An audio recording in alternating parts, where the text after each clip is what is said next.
Okay, good morning, everybody. I just want to start by saying welcome and thank you for coming to the start of our 2021 CESR EM webinar series.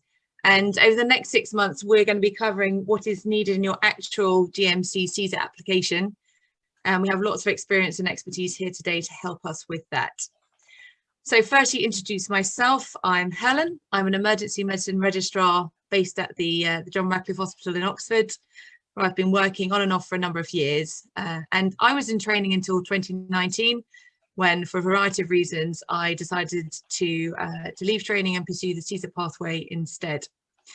But I soon realised, especially after talking with colleagues, that the process is not always particularly easy or transparent, and there's not necessarily much support available for this. So I decided to get together with some of my colleagues here in Oxford, and we have now set up some resources to help other doctors to have an easier and a more effective and perhaps less stressful journey through the CESR process.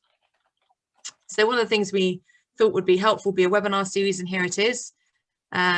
This is the first in a series that's going to be running roughly once a month for the next 6 months, really going through the nitty-gritty of physically putting together your CESR application, and hopefully it's going to be useful for people at all stages of their journey. We're going to be going through all the sections of the application during the next 5 to 6 webinars, with plenty of opportunity for your own questions during the sessions. So these webinars are being recorded. They'll be added to the Oxford Emergency Medicine website. And I've got a link on the chat function to the website right now. And if you go to the website, you'll also find heaps of other useful and interesting resources that we've put together over the last 12 months to help you on your CESR journey. We also ran some webinars last year, again on CESR, so one on getting started with your CESR and top tips to help you succeed with your application. And these are also available for anyone to watch, so please do go and have a look at those ones as well. So back to today. We're going to be covering the first 10 sections of the application. These headings have been lifted directly from the GMC divider pack. I think we're also going to put a link to that divider pack on the chat if you haven't seen it already. And the idea of this, of today, is we're going to get our consultants to kick off for 2 minutes on each section, and then we're going to open up for questions. The time we've got today, we've got 2 hours. We're not going to run over, and we will endeavour to answer all of your questions. So do feel free to put your questions in the chat, or if you wanted to, raise your hand as well and ask a question that way, that's absolutely fine. We've got a wealth of experience here today, and I'm going to let people introduce themselves, starting with my consultant colleague, Dr. Priya Marathe, and she's also going to pop a slide up telling us what we're going to be covering today. All right, so I'm going to hand over to you, Priya. Thanks, Helen. Good morning, everyone. I'm Dr. Priyadarshini Marathe. Everyone calls me Priya. And it is my pleasure to welcome you all to our webinar series on the GMC divider pack. There's going to be 6 episodes, as Helen said. I've personally also been a non-trainee after I came to the UK in 2013, and then decided that CESR was going to be my chosen pathway to get onto the specialist register. And it's been, so at Oxford, we have a few consultants who have their CESR through non-training paths, and they helped me quite a bit. But I think we with Helen and our team here, we've decided that we have to share all of this knowledge with everyone. So thank you for coming, and thank you for starting on your CESR journey. It is a hike to the summit, and it's going to be tough on some days. It's going to be easy on some days, but hopefully with all of the experience that we have together, we might be able to come together and get everyone onto the specialist register as soon as possible. So may I ask our first expert consultant speaker today to introduce himself. Divyansh, do you want to just tell us a little bit about yourself?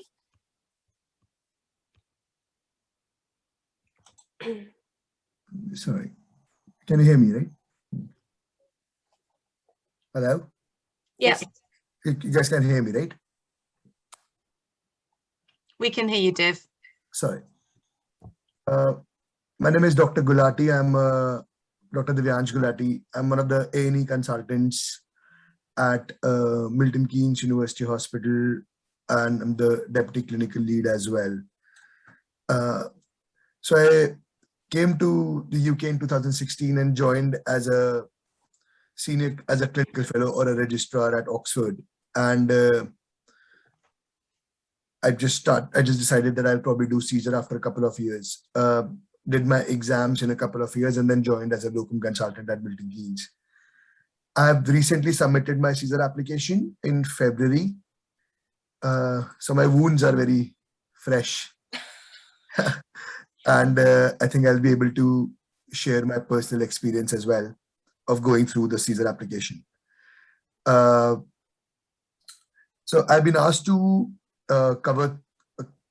give a quick snapshot on 3 sections, which are CV, registration, and one sec. So CV, registration information, and primary medical qualification. So CV. So the CV forms it's like a blueprint of your application. There is a structured CV format, which is on the GMC website, and I think it will be definitely on the Oxford EM CESR website as well. You have to stick to the CV format, which is because it's a format which has been introduced by the GMC. And make sure that all the information in your CV matches the information which you end up providing in your application. So there should not be any discrepancies in what you have written in your CV.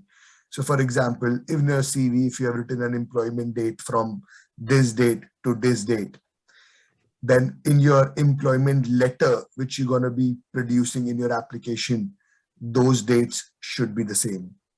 So it's very important for you guys to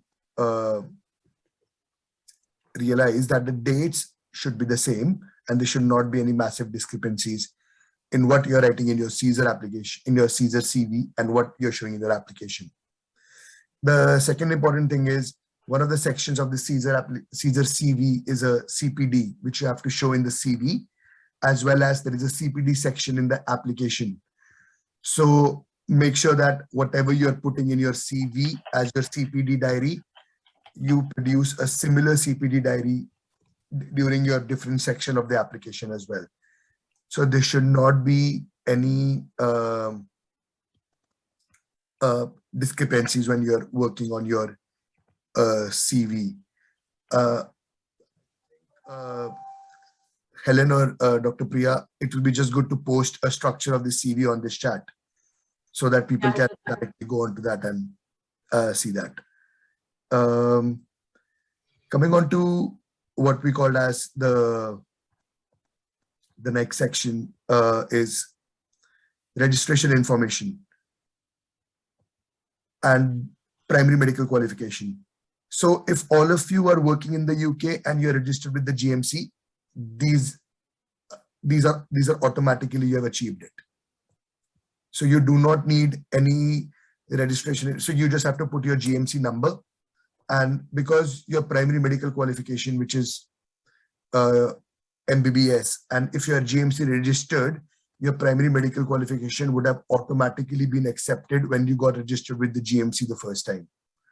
So if people are working in the UK, then registration information is your GMC and primary medical qualification is your MBBS. So you don't need to produce any documents in that section of your CV, in that section of your CESR application. On the specialty specific guidance, which is an important document, it says quite simple. If you hold a full registration with us, you do not need to submit your primary medical qualification, as we saw it when we assessed your application for registration.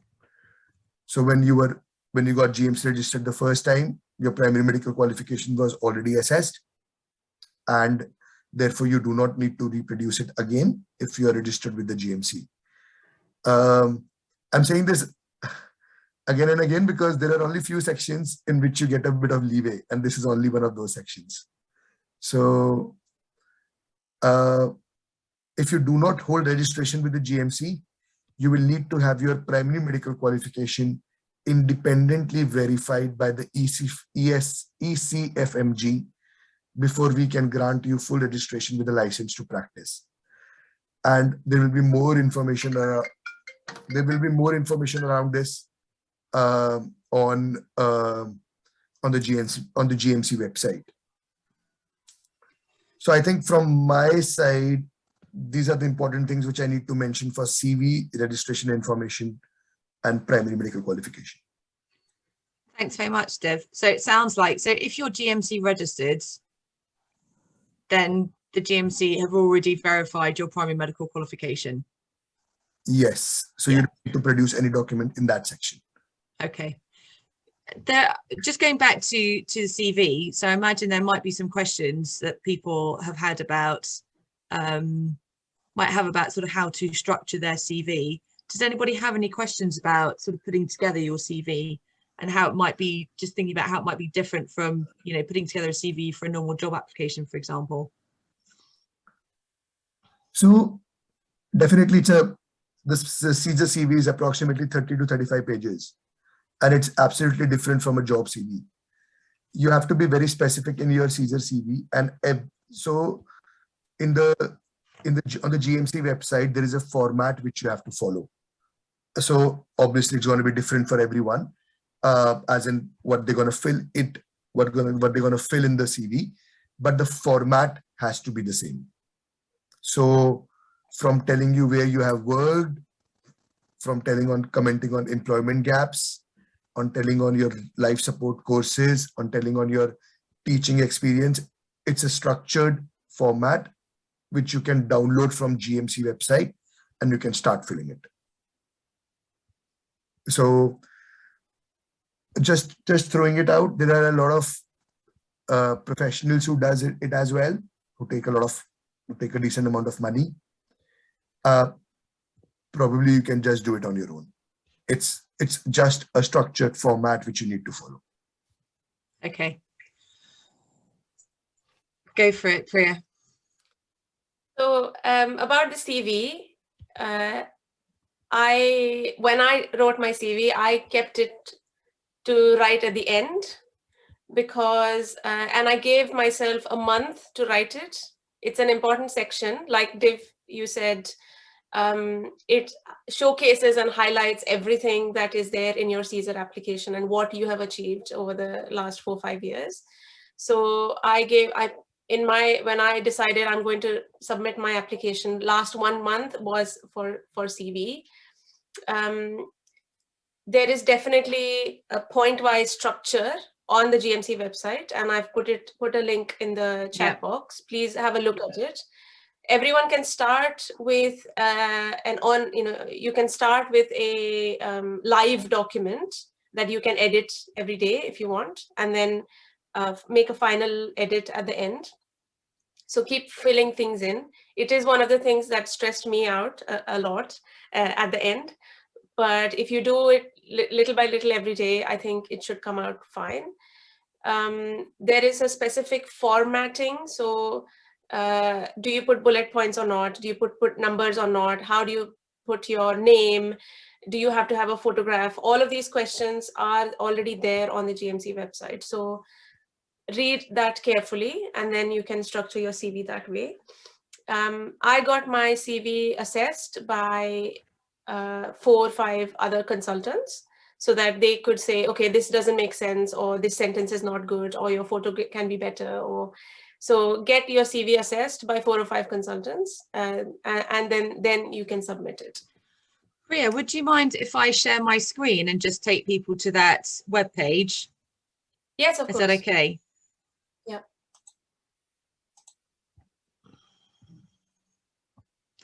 So I've just clicked on the link that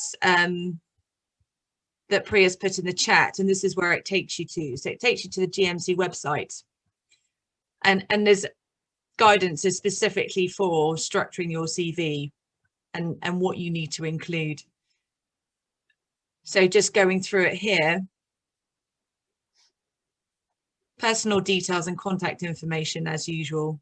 Okay, so just up-to-date contact details, registration, so GMC reference number, and any other medical regulators you're registered with. Membership, so membership of professional bodies, and your qualifications. I think the employment history is really important. So I think what people have said to me is that you have to have your dates absolutely correct, and it has to match up with information that you've given other bits of your application in terms of the exact date when your posts start. So just making sure everything is absolutely correct and lines up with everything else in your application. We've got awards, research experience, publications, presentations, CPD, list your CPD activity in the last 5 years. That sounds like quite a large section. It is, and it takes quite a lot of time to fill in each thing that you have done. Yeah. So okay. There are ways around it.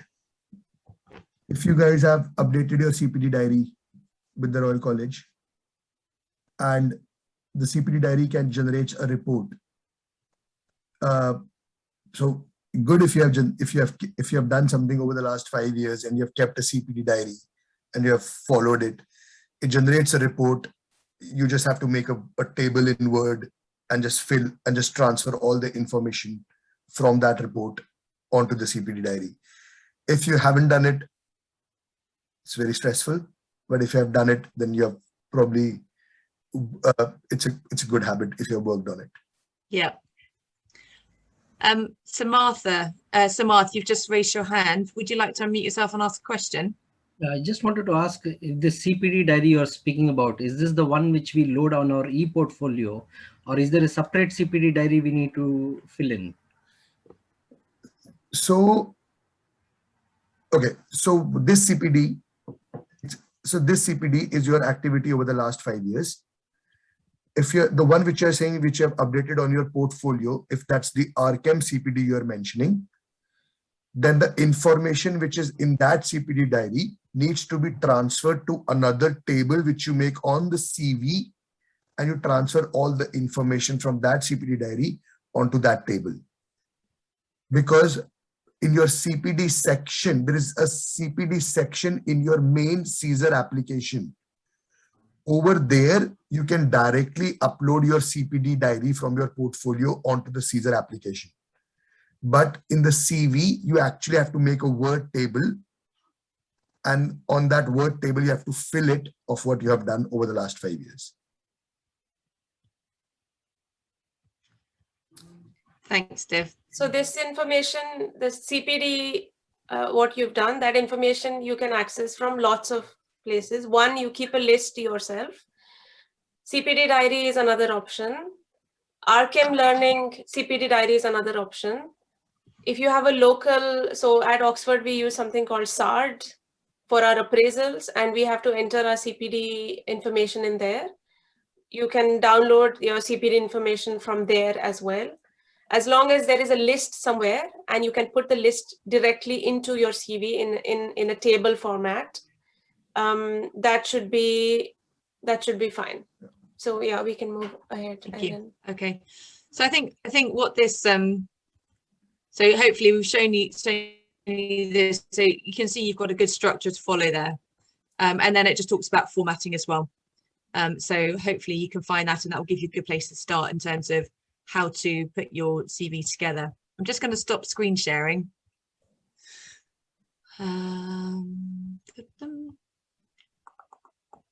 we go. Okay. So there's a question here just going back from... to, yeah.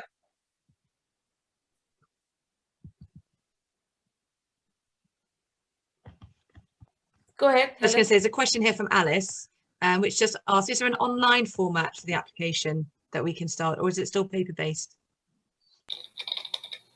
So yes, there is an online format now, and they are not, and they basically wanted to do an online application rather than any paper-based application. The most important thing is, if you start an online application, then you have to finish the application within an year of starting your application. So there is a time window starts. So you should only start your online application if you think you're going to submit everything in the next 1 year. If you don't submit it in the next 1 year, then that application finishes and then you restart the whole application again. So for example, if you think that you have to do ATLS, ALS, EPLS or APLS, or you have to do a secondment, it's probably don't start your application before you haven't achieved all of these things, because these are absolutely bond or mandatory things. And without that, your CESR application will not be accepted, even in the first stage. So it's very important that, yes, so the answer is yes, you should do the online application, but only start it when you are ready with the main chunk of your information. Thanks, Div. Does that answer your question, Alice? Yeah, that's really helpful. Thanks, Div.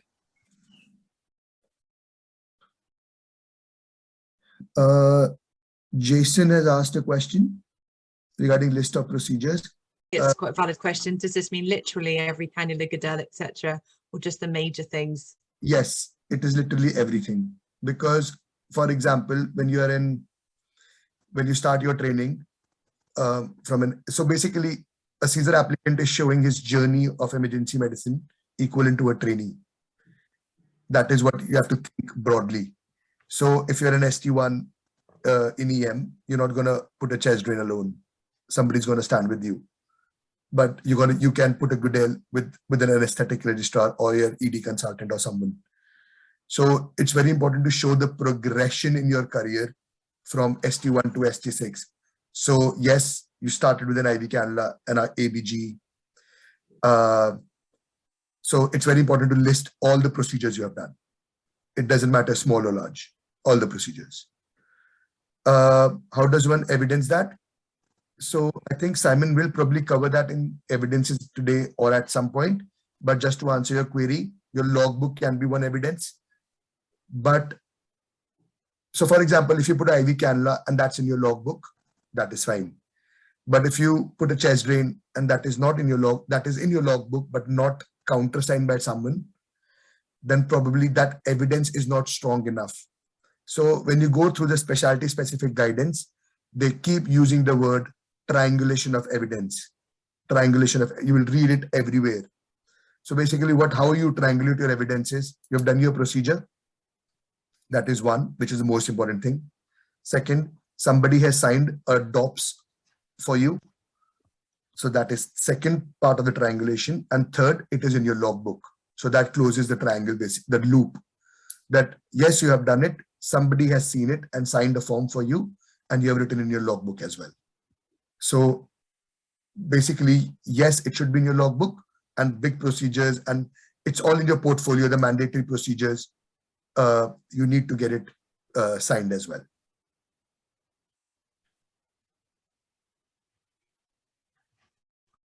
Thanks very much. Do we have any other questions about the first three sections that Div has gone through with us? So that was the CV, registration information, and primary medical qualifications.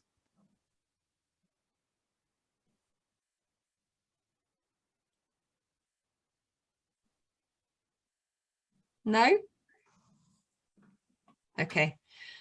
So we have got another consultant joining us in a couple of minutes, who is going to be going through the next sections. I'm just wondering, Div, whether you would mind skipping through so I think Priya put up at the beginning the first 10 sections running through from CV to the RITAs and the ARCPs.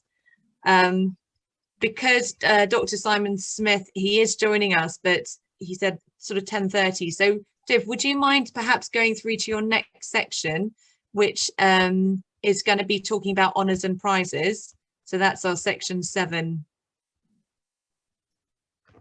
Yes. Okay. Whilst we wait for Simon. Just give me 1 second. Yes.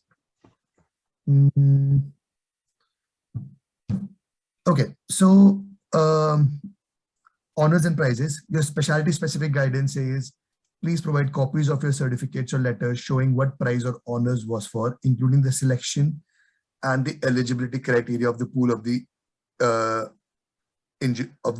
eligible individuals. Where you have not provided evidence of success in an examination that is requirement of the CCT curriculum, evidence in this area may contribute to the demonstration of your knowledge. Sorry, Helen, I'm just going to cover 2 sections together because they both are more or less correlated. Okay. Yeah. And so, and the second thing is a specialist registration. I think Paul has also specialist registration outside the UK. Now, important thing is some of the sections of CESR application are not mandatory to be filled. So for example, if you haven't won if you didn't get honors, you were not awarded prizes during your training or in your medical school or something like that, you don't have to panic. It's fine. I wasn't an honor student, so I wasn't able to produce any evidence in that. And it's absolutely fine because that is what the expectation is, that you will not be able to tick every tick box which they are asking for. So don't worry about it. If you have, so for example, if you've got honors in a subject during your med school, or then you can definitely produce that evidence here. But if you haven't, then you don't have to worry about that. It's absolutely fine. So it's not the most important section in a CESR application. The second thing is specialist registration outside the UK. So if you have been registered as a specialist outside the UK, it's very important to show that as an evidence, because it will basically contribute to a couple of things. It will show your commitment towards the specialty. So if you were a specialist in emergency medicine in Middle East or somewhere else, then it will show your commitment towards a specialty. So it's extremely important that you show that document. Important thing is, if you show a specialist registration, then you need to make sure that you have a good standing certificate from that particular medical council as well. Because the good standing certificate will basically demonstrate that there were no concerns around your medical practice when you were a specialist in that country. So it's important that you show that if you were specialist, if I wasn't registered, so I didn't show, but if you are registered as a specialist, then it's good that you show that evidence in your CESR application. Just 1 second, Helen, I'm just going. So and the next thing is, okay, other relevant qualifications and certificates. So the other relevant qualifications and certificates can be, so for example, when I was in India, I did a 3-year postgraduate training in emergency medicine, which was called as an MEM. And I was asked by my supervisor to submit that as a certificate because it's one of the relevant qualifications, and it also shows my commitment towards emergency medicine. So that was one of the certificate which I produced in other relevant qualifications and certificates. Because that degree did not give me a specialist status back home, so I did not use it in my specialist registration. So if you're using something as a specialist registration, a degree for a specialist registration, then you can also use it in this section. Again, if you don't have it, it's not a concern. There are much more relevant things in the application which you need to focus massively on more. But if you have it and you think from an individual perspective that it shows your commitment towards the specialty, then you should definitely produce that. I think, Helen, that's it from my side. Thanks a lot, Div. Do people have questions about those sections?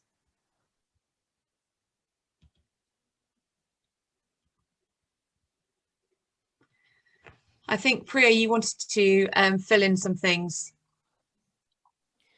Yeah, thanks, Helen. So just because we're at a good stopping point, I think I just want to reiterate why we are doing this. So when you are putting together your CESR application, the evidence that you're submitting to the GMC, they ask us to put that evidence into 52 sections. And in these webinar series, we're going to cover all the 52 sections. Today, we're covering the first 10 of those 52 sections. So the point is, under every section, you have to fill in the right things. No, it's not necessary that every section has to get filled, but you have to fill in the right things and you have to put in the right certificates and the right evidence. So today and these webinars are about putting all of the right things in.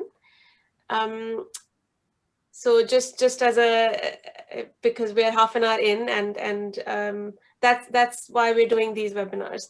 We've got Alex Novak with us today. He's also one of our Oxford EM CESR consultants, and he was very helpful to me when I was putting together my application. And I was hoping, Alex, you want to say a few things introducing yourself, and then perhaps we could get your advice as well.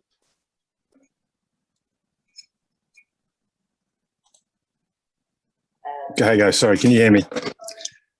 Yes. Great, so I'm going to start as I start every Zoom meeting these days with an apology for struggling to make it on time. Sorry, just a bit of a nightmare getting signal. I've had to come in from home.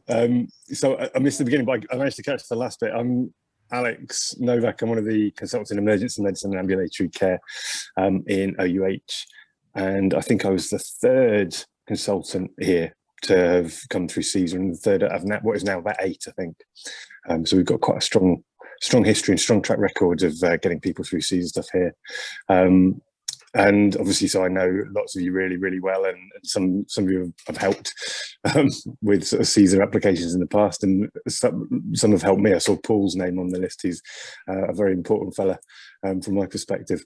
He'll introduce himself later, I'm sure. Doesn't look like I've been tasked with any sort of specific questions or points or bits of information, but I'm more than happy to sort of ask any questions, and if people want, I can give some sort of general sort of advice and opinion on CESR afterwards, perhaps. But Helen and Pierre, I'll defer to you in terms of what you want from me from the time.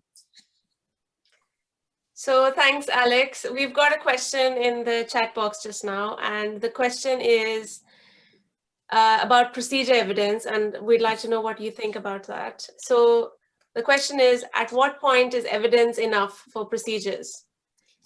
Jason says he has done thousands of IV cannula insertions, like all of us have, and maybe a handful of chest drains.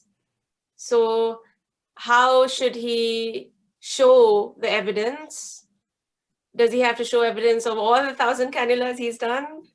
Or how do we go about showing that I am competent in this particular procedure? What do you think? So I mean, I can say from my perspective, but it comes with a disclaimer, which is that because mine was some time ago, the goalpost and the sort of the sort of process has matured quite a lot. Like, for example, I had to do it on paper. There was no online sort of setup for this, and the college, it was sort of after, in the years following me doing it, which is a while ago now, sort of reviewed sort of thing. So, but for me, when I did it, really, I just had to effectively come up with a logbook myself and get somebody to sign it, and that would agree to sort of vouch for me, essentially. There's some of it that will be covered in things like from the anaesthetic side, for example, you can do, you'll be covered in your sort of initial assessment. There's certain things that would be covered by DOPS that you can do as you go along. I mean, I think from a cannula point of view, I think the people assessing this will not expect you to have a logbook of 1,000 cannulas. And I would suspect from cannulation, it's quite a basic skill. I wouldn't think you necessarily need any kind of evidence, but if you want to do something, just get someone to do a single DOPS and watch you do that. And I just thought that would more than suffice. But I don't, Priya, you've been up through this in a bit more recently than I have. So it's different for the more complex things, for like chest drains. The other thing I would say is you don't need money. You just need to demonstrate that you're competent. You don't need to demonstrate sort of written evidence that you've done 1,000. So I would think if you've been observed and someone can say that you can do that completely independently, that should be enough, really. And that's slightly different perhaps to doing this, as a trainee, when you're doing a portfolio as a trainee. Really what you're trying to do is demonstrate that you are equivalent. So what I did was I made sure that there was a document on my NHSE portfolio about every single procedure, no matter how many times I've done it. So even if it was IV cannula, I had a ticket to say I was supervised and I was doing it. Just one, right? Just one. I had one. Yeah. And then what I did was, if for these, small procedures that we end up doing almost every day, taking an ABG, taking a venous gas sampling, all of these things that we do every day in ED, I had on the NHS portfolio, you have a section called the procedure log. So you can go in there and self-enter a procedure that you have done. And that can be any number of procedures on anything. And then when you're doing your procedure logbook output report, it will catch all of those things in that, even that you have put in as your personal logbook of that particular procedure. So it will list the 100 IV cannulas that you've done or the 10 chest drains you have done. One should be certified, at least one, because they have to make sure that one is supervised. But after that, I think I put in all of the chest drains that I had done. I put in all the intubations that I had done, because once you've been taught and certified, I think that's okay. And then you can put reflections. So reflection is very powerful. So if you say, I did a chest drain and this was my number 19th chest drain, and this time I learned this new technique, or this was my number 25 shoulder relocation, and this time I learned this new technique. So if you put in something about reflection, then that shows that you are continuously learning. Even if the first shoulder relocation ticket that you have is 5 years ago, you have to show continuous learning. So, and that is all self-certified in your own procedure log. Helen, I think we have more questions. You want to? Unmute myself, that might help. So one question from Samarth in the chat. So you're asking, if you haven't passed an exam at one attempt, do you need to put that in on your CV? I don't think so, because all they want is the positive evidence to show that you've done what you need to do. So I don't think you need to do that at all. It's not uncommon to not pass an exam first time. So and that's not something you're going to be judged on. So no, just put the positives on. Okay. We are expecting someone else to be coming. Simon Smith is going to be talking to us about some other specific bits. So I don't know, I might just try and contact him, but what we can do in the meantime. We have one more question, Helen. I think we'll try and answer that question. And then we can see, I think he must be just he's just tied up. He's just next to me actually, but he's just struggling to get all the stuff okay. all of a sudden. So yeah. So we have another question. So Sam asks if all of the evidence has to be attained within 5 consecutive years, and 5 consecutive years attained in the 5 years prior to CESR submission. Divyansh, you want to take that question? Sorry, so does all evidence have to be attained within 5 consecutive years? Example, relevant qualifications would have to be attained. Okay, so evidence, yes, qualification, no. So all evidence should be in the last 5 years. You can definitely show evidence more than that, but the advisor might tell you once the GMC looks at your application and says that, oh, this evidence is old, do you still want it to be the part? And then it depends upon you how much, whether you want that evidence or not. But the last 5 years evidence will hold the maximum strength. So for example, and a standard problem with a lot of us is you did an ITU secondment 7 years ago, or you did an anesthetic secondment 7 years ago. Sorry, it won't be valid in your CESR application. It should be in the last 5 years. So, but if you have done FChem 6 years ago or 7 years ago, it doesn't matter. You have done FRChem and you have achieved it. So relevant qualification can be done at any time, but the evidence has to be over the last 5 years.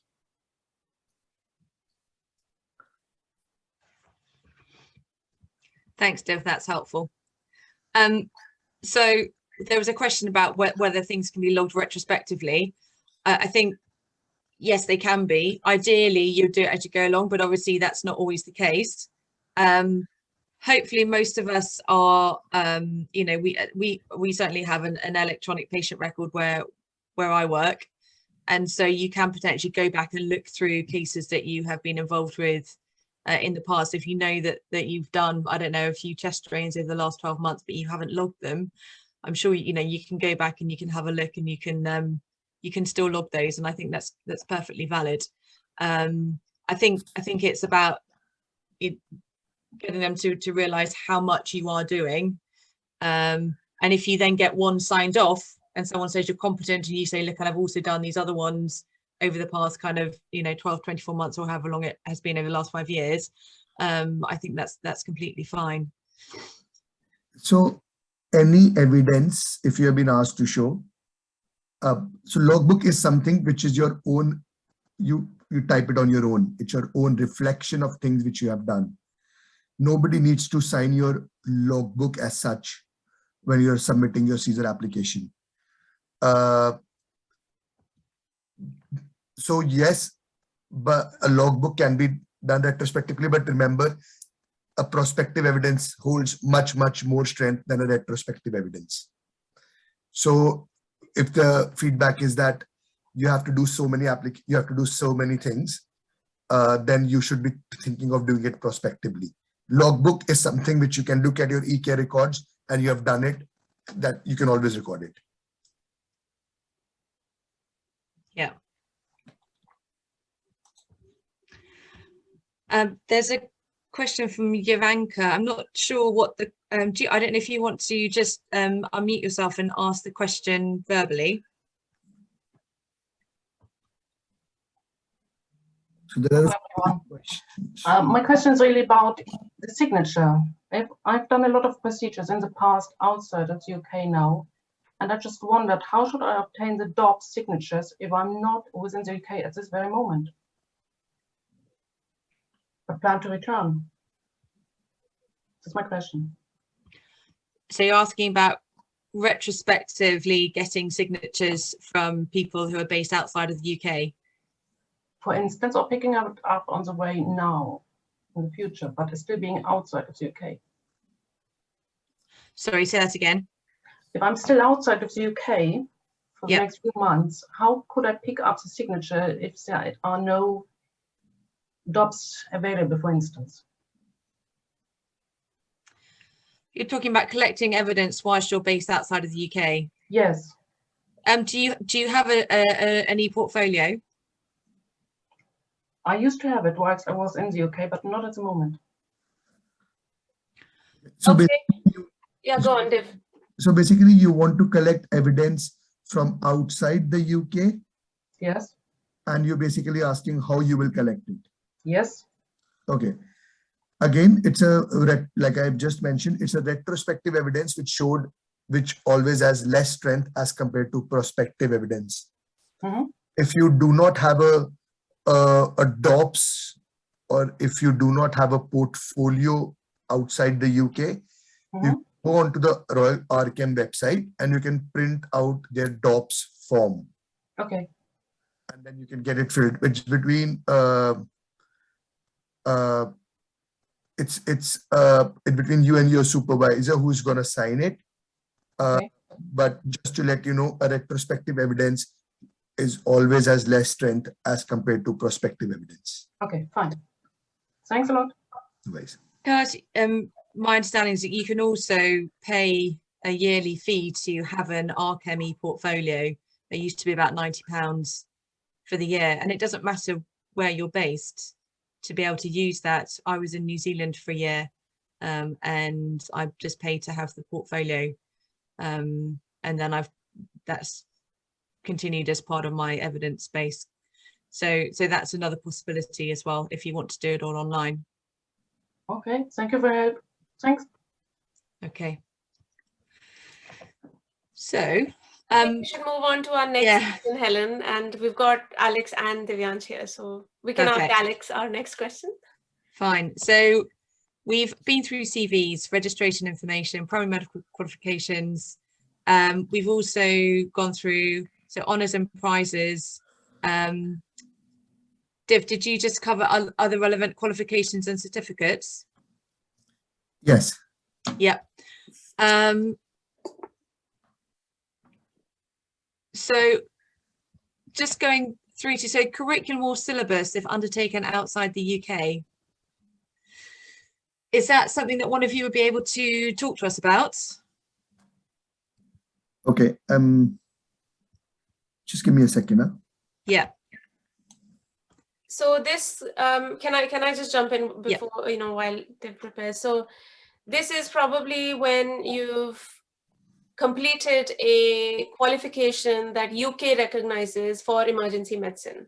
So in our department, we've got a couple of consultants who've done their qualification, for example, in Australia.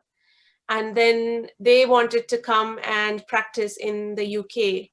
So the GMC has to know, the GMC and the college. So when you submit your application, first 3 months is with GMC, next 3 months is with college.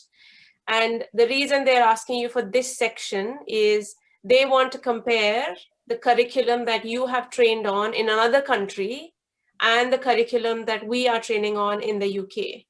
So all you have to do is submit the curriculum that you trained on in your own country so that it can be compared by the college. Alex or Divyansh, do you want to add anything? Okay, so I'm gonna make it very simple. If you're FChem, so if you've completed FRChem, this section is automatically achieved.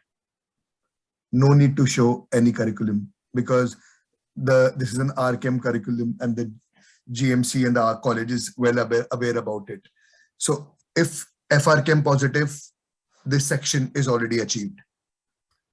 If you are outside the UK or if you're in the UK or if you've done some qualification and you're going to show that, yes, it can be achieved. You have to show the curriculum. You have to show your degree of which is which qualification you're using. And then you're going to show how, so just remember that showing the curriculum and showing the degree, it's not just the end. The GMC or the college might ask for more evidence around how you have achieved or completed that curriculum.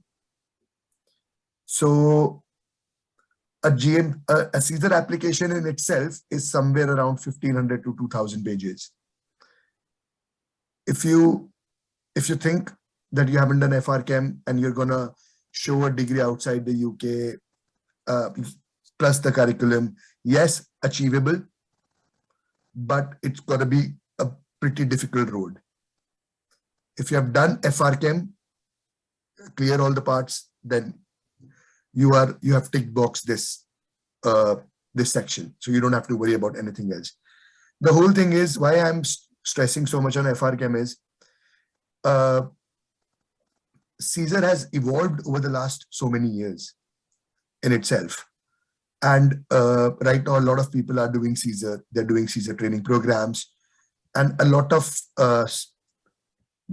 in all the CESR pathways, a lot of reinforcement is on doing FRChem, because that will help you to cover the knowledge and the breadth of the, and the length and the breadth of the curriculum.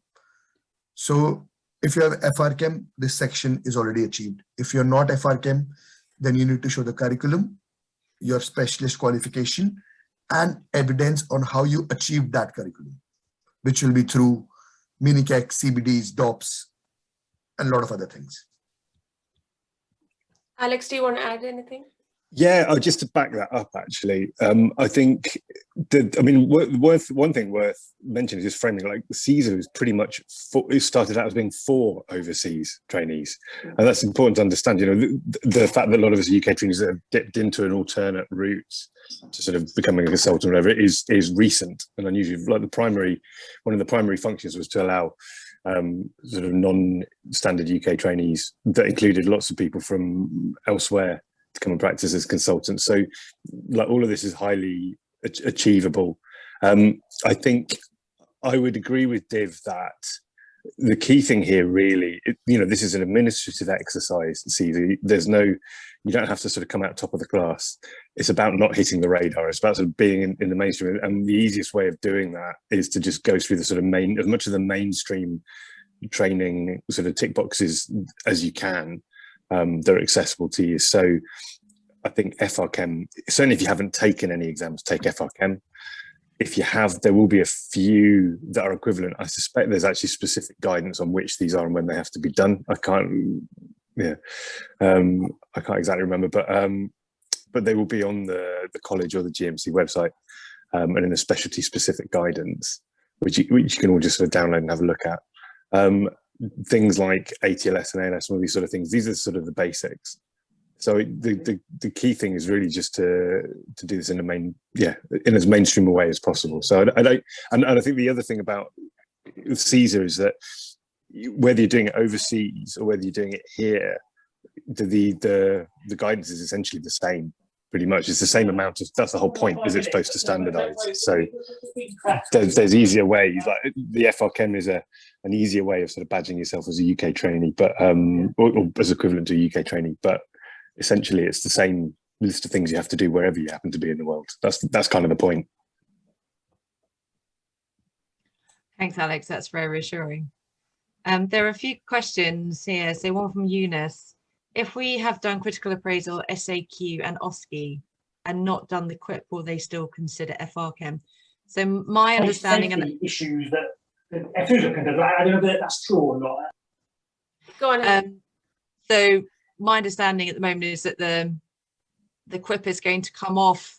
I know it's coming off the syllabus for the trainees. I'm not sure if is it changing as well for the people going through the CESR pathway. I think my understanding is that you have to get your SAQ, which is obviously now changing to single best answer, and the OSCE and the management portfolio. So my understanding is the day you hit submit, the college, whatever examination pattern is there for the final FRChem, that will apply to your CESR application. So if you're going to hit submit today, then QUIP is still in the college examination, so it should count. If you're going to hit submit after August, then if QUIP is not in the final FRChem final FRChem exams requirements, then it's not going to be a requirement for your particular application. So the day you're hitting submit, that day find out what examinations you need to have passed, and then do it from there. So if you're for people that I'm supervising or mentoring for CESR, I ask them to think of an end date.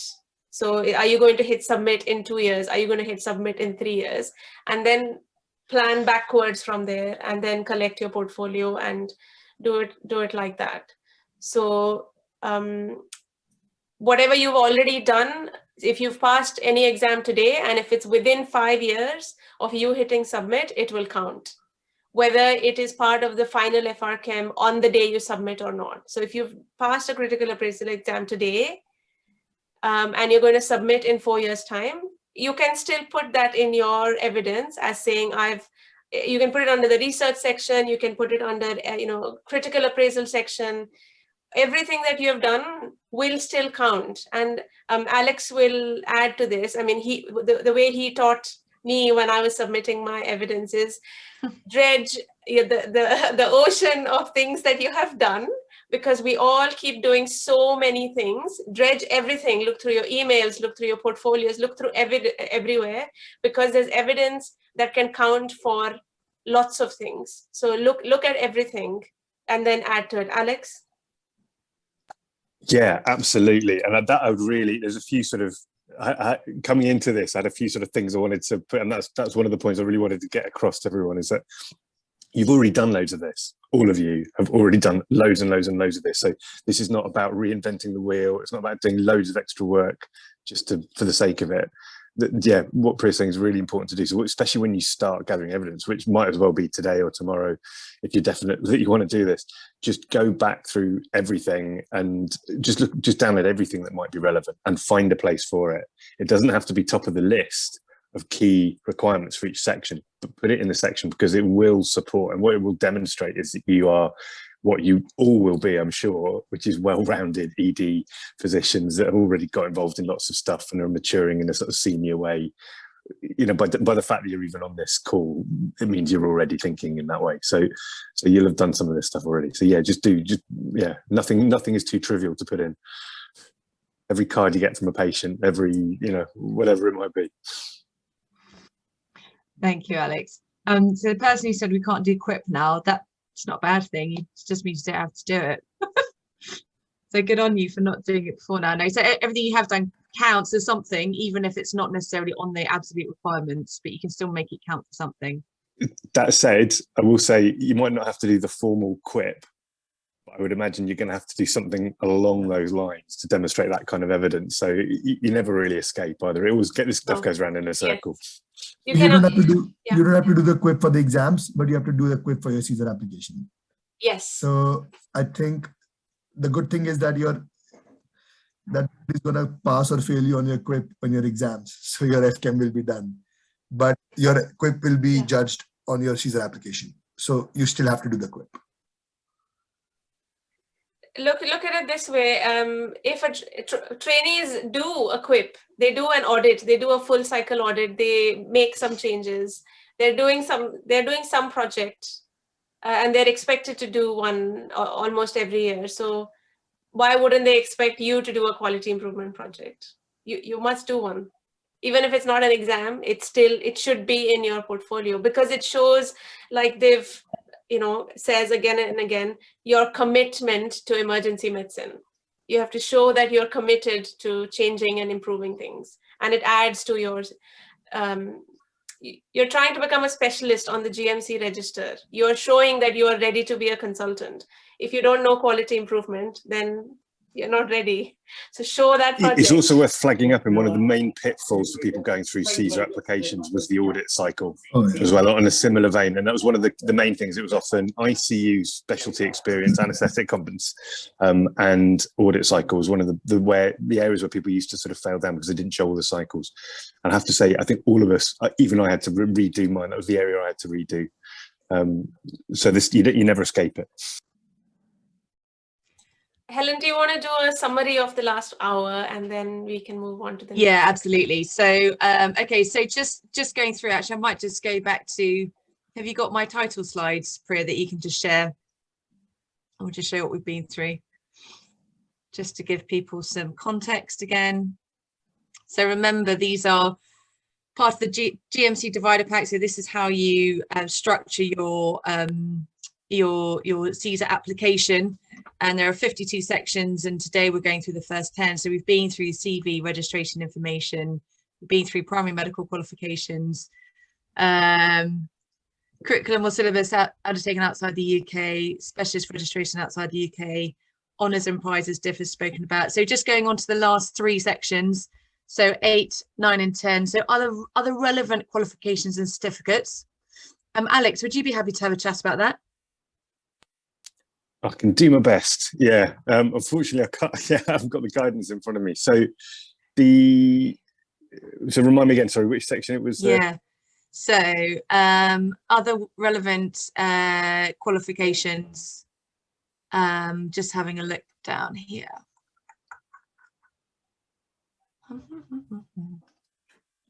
I'll see if I can talk and open my laptop at the same time. Yeah.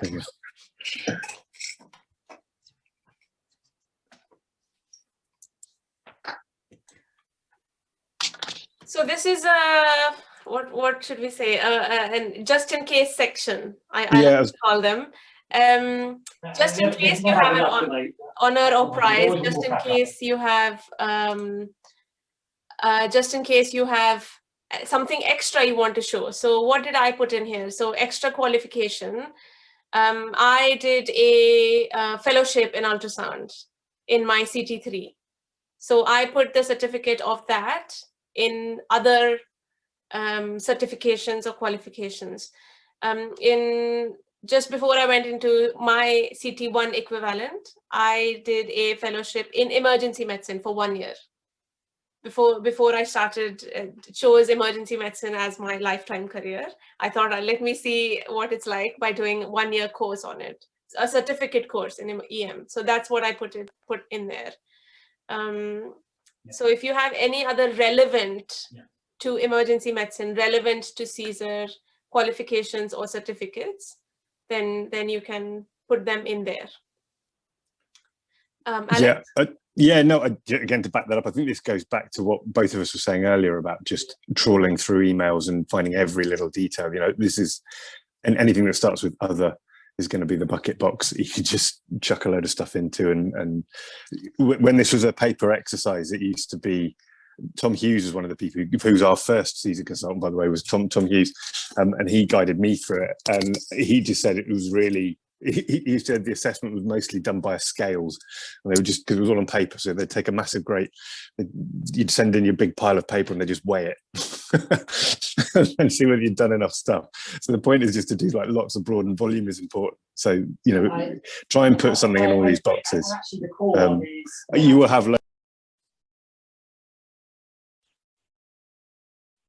Am I muted again? Can you hear me? They haven't, and I'm pretty sure I checked. Yeah, sorry, I think I'm flicking in and out here. I think Simon and I are battling for the Wi-Fi here. Yeah, so that essentially just use it as a bucket for all the other stuff that you couldn't fit anywhere else. Can I add something here? So, you know, sometimes, you know, we're very focused on what we do at work, but there might be potentially other qualifications that you do outside of work where you've got, you know, transferable skills that, you know, that demonstrates, you know, all sorts of, you know, good characteristic traits that you know, that would strengthen your application to becoming a consultant. So I'd say don't be narrow in what you choose to put into your other qualifications. And obviously, if you've done other, you know, other degrees in the past, or you've decided to learn a language, or I don't know, anything that you do outside of work as well, I think I would just put in there. Do you have any questions on that? I think there was a question in the chat. The question in the chat, I think, is going back to the curriculum section, and the question is just from Judson. By completing the FRChem exams, is it the curriculum section that is automatically ticked? Yes. Yes. Okay, lovely, thanks. Okay, so just moving on to the next section. Assessments and appraisals. So I'm just going to read through what the specialty specific guidance. Should we close it then? What you do, I can talk a little bit about that just off the cuff, if that's sure. helpful. Absolutely. So, I mean, this comes back down to, so really, when you're going through your CESR, this comes back to, again, to trawling the stuff you've already done. Like all of you, I would imagine, have had appraisals, or a number of you will have had appraisals over the last thing as part of your trust, you know, part of belonging to the trust you're in. that's where this fits in, as far as I understand. And I've frantically got the SS50 in front of me as well. But you need to just include all of these things that you do, all your sort of all your statutory mandatory training and all this kind of stuff. Any sort of appraisal, any sort of kind of assessment that you've had in your past 5 years, just as part of your routine care, would go in here.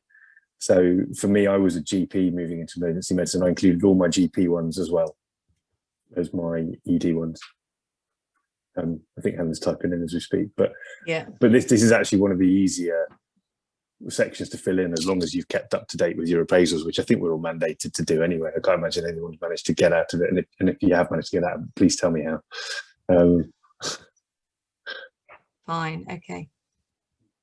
And I think what it highlights as well is that you can apply to use the ARCP portfolio to log all of your curriculum stuff as well.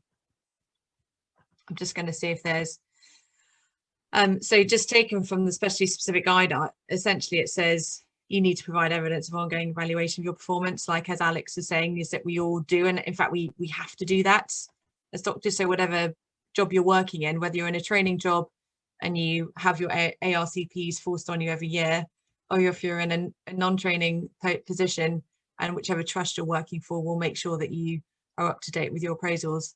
So those yearly appraisals are essentially fulfilling this criteria. So as long as you get all your evidence together for those and pass those, then that shouldn't be a problem. And just going on to also added in, so as a non-trainee as well in Oxford, we have, so I had interviews and meetings with my supervisors here at Oxford. So just like any trainee has beginning of placement, middle of placement, end of placement meetings. Every year or every month, I used to have supervisor meetings.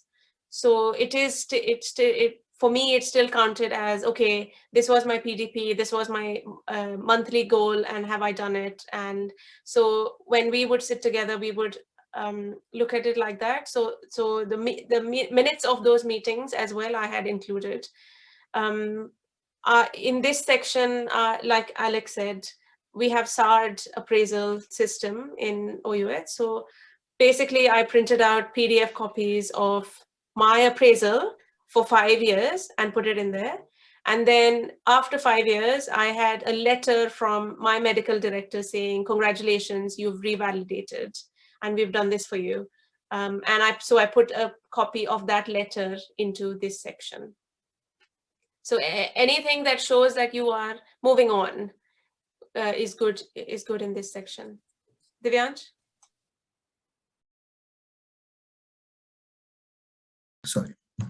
So agree, all of us who are non-trainees have appraisals by our trusts every year.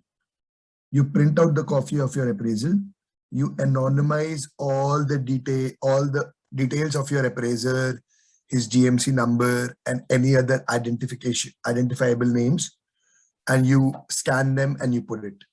So I am still waiting for my revalidation, so I didn't have this letter.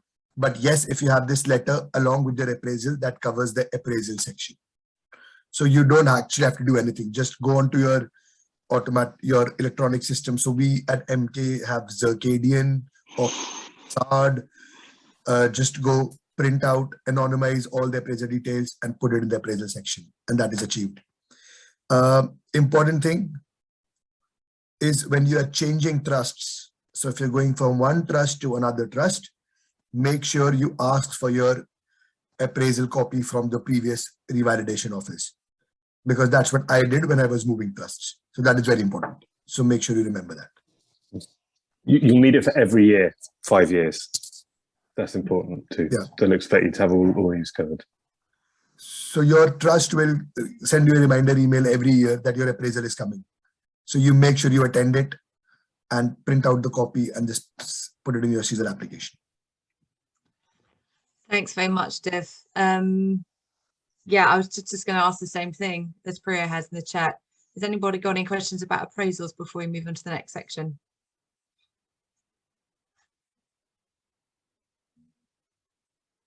Go on, Jason. You can unmute yourself and ask the question if you'd like.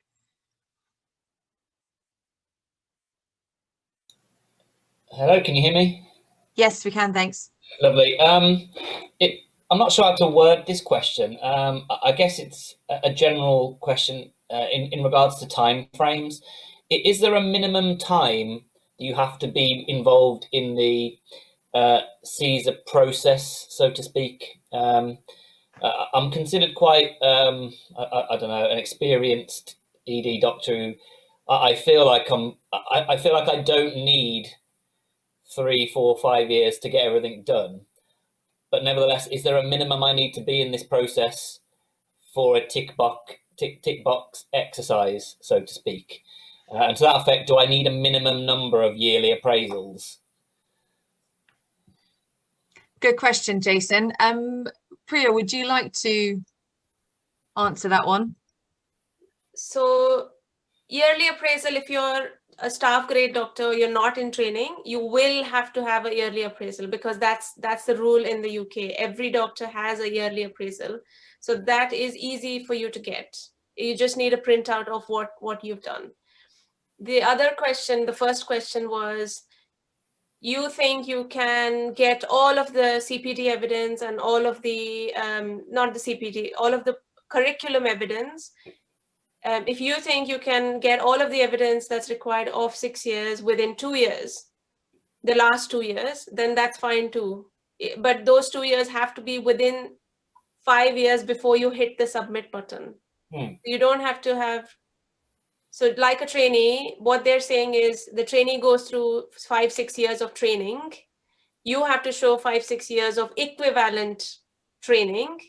And in those 5, 6 years, you have to have ITU, anesthetics, pediatrics, acute medicine, and EM. If you think you can do all of that in the last 1 year or 2 years, that's fine.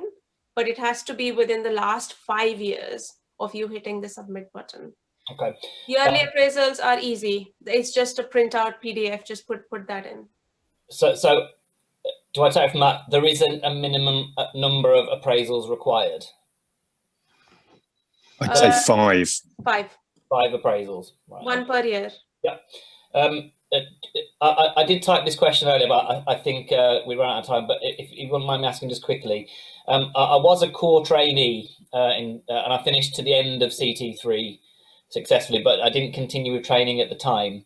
Is it safe to say that everything I got signed off is now expired? Okay, so for example, I think you did it in 2014, right? That was my CT2 year. So 2015 was when I finished CT3. Okay, and your anesthetics and ITU did it in CT? 2. So 2014. Yeah. Basically. Okay. So there are 2 ways around it. I mean, I'm redoing anesthetics and ITU again.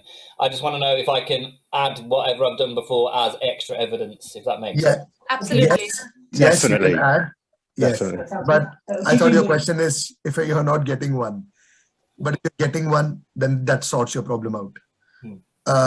Because if you have done something in 2015, then you need to show you are doing enough intubations, enough central lines, enough resuscitation of the critically ill in an emergency department, which will show your continuation of practice, which is a bit difficult while working in the NHS at the moment. So I think this is for general, all of you over here. If you have done an anesthetic or an ITU secondment, say around 3 years ago, it is valid, but make sure you're still showing continuation and learning around resuscitation of the critically ill. So if you get a chance to intubate somebody with the ITU reg or ITU consultant, make sure you do it, make sure you get a ticket for it, and make sure you put it in your logbook. So just don't think that 4 years ago, I've done an anesthetics ITU, I'm done with it, I don't need to show anything for the CESR. No. An evaluator can ask you, can you please show the continuation in your learning and continuation of your evidence? Thanks, Dave. Alex? Yeah, just to say, just something that struck me, a more general thing, and apologies, I can't quite remember the agenda, but I don't know, it is worth talking in general perhaps about sort of expectations of the process and in terms of timeframes. I don't know, have you got a section for that later on, or is it worth just flagging up now? Because I can talk You briefly. can talk about it now. Well, Talk about it now. No, Jason, you sound like a man on a mission, which is great. Laudable. Yeah, I recognise that. Yeah, it's great. So the caveat with all this, and it's worth thinking about how you guys plan your time and when you do these things as well, is that this is all going to take a couple of years in itself. Even if you get it super quick. So if you start from the basics, I mean, I think most of us find that the quickest you get the process done in terms of, I mean, for me, I blitzed through it and it took me a full calendar year. Yeah. That's with having done everything beforehand. That was just getting evidence, which took about 3 months of me just living and breathing it for the 3 months, and then getting it through back, getting stuff sent back to me, and then getting it done. So that's worth bearing in mind, that if you take that as the absolute minimum, I don't, guys, feel free to chip in if you know anyone that managed it quicker. But I don't know. I think it's generally that, and usually it's Alex, I think you were the fastest. I had the clock was ticking for me for all sorts of sort of logistical reasons. I had to really get on with it. But I've been doing stuff for ages as well, and I'd sort of been planning to do that for ages. So when it actually came to do it, I had all the stuff, and that's partly because of I was doing it anyway, but it was also because of something that Paul, who's coming on the line, I think later, set up, which helped sort of organise this. So it's worth thinking about expiries of things as well, because if the clock goes from when you go send, it's got to be 5 years from that point. So if your ICU stuff is about to move out of date, you might need to think about redoing it. Likewise, it also just means that in a good sense, I mean, you've got some time to acquire some of these things. This doesn't have to be done in a hurry. Most people that are going for this are in kind of grown up, substantive, responsible roles anyway, in some form or other. So you haven't got that sort of the urgency that you have around training, where, if you don't get your ARCP done, you're going to drop off the conveyor belt at the end. And that's actually one of the real strengths about CESR stuff. So although, I've fully applaud anyone who's going to try and burn your way through it, just prepare yourself for the fact that you might not be able to. The difficult thing about CESR as well, and this is a more general point I was going to make at the end, but I guess I'll make it now just for time's sake, is that I'm sure everyone on this call is more than capable of doing it, and I think it's the fact that you're even here is the big first step always. So it's great. The tricky thing about it, and the thing that's quite hard to get your head around in terms of comparison with this and training, is that you're not entitled to it. None of us are, unfortunately, and that's really difficult to kind of get here. So it's totally within your grasp. All of you guys, if you go through it, will achieve it, but no one has to give it to you, which is different to training, because if you go through training and you hit all your boxes, there's a certain obligation of the trust to provide the conditions for you to get this, and to sort of see you through it. Whereas that's slightly different here, because you guys are all independent practitioners. It's all utterly achievable for all of you. I'm sure all of you that want to do it for sure will go through and do it, but there isn't a mandate for anyone to actually get it, and that is harder about this, and it's worth going into it with that attitude. It's a very sort of self-propelled thing, which is still that sounds very bleak. You'll totally do this, but if you go into it with that mind, that sort of positive mindset that it's on you, and take responsibility for that, it makes it easier, actually, if anything. Sorry, feel free. By the way, I appreciate that may not be the things of the groups of Priya and if you feel different, do say. All of this helps. Yes. Thanks so much, Alex. It is not a sprint. It is a hike to the mountain summit. It is going to be hard, but you have to take it one step at a time. Yeah, and try and enjoy the view. Sometimes it's quite enjoyable doing this stuff as well. Yeah, Helen. So I think what we get from that, Alex, is that there's no minimum, there's no set minimum amount of time you have to be involved in the CESR process before you start putting applications together. But you have to have enough years of experience that is within the right time frame to be able to do it, and the process itself just takes time of putting it all together. So even if you've got all that evidence, it's going to take you probably minimum of a year to get it all together, and to get it all sent off. There's another question which was just from so Judson, you've asked about evidence of work done before coming to the UK, and you've not had a formal appraisal for. And I think the question, correct me if I'm wrong, is that can this still be validated even if you haven't had a formal? So can this still be validated and your experience counted even if you have not had a formal appraisal process in that country for that work that you did? Is that correct?